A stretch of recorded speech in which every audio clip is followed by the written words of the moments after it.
សួស្ដីជោគជ័យល្អ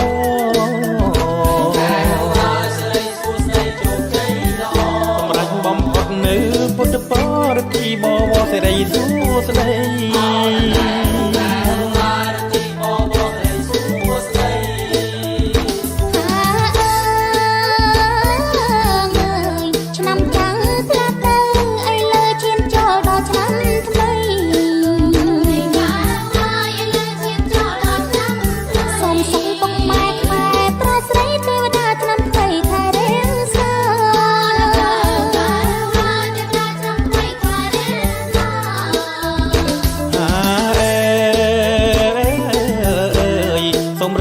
ที่เปิดใจ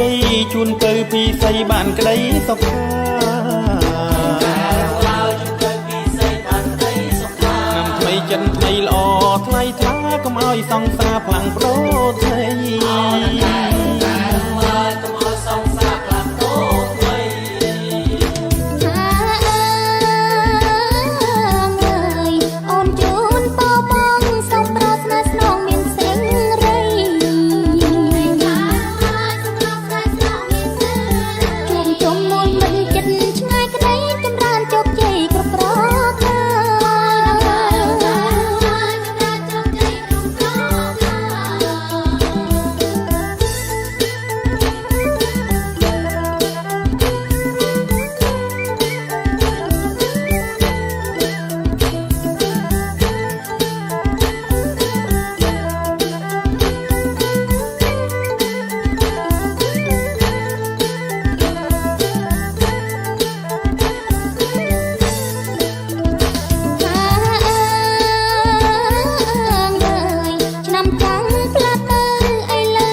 ប្រសិទ្ធที่เปิดใจ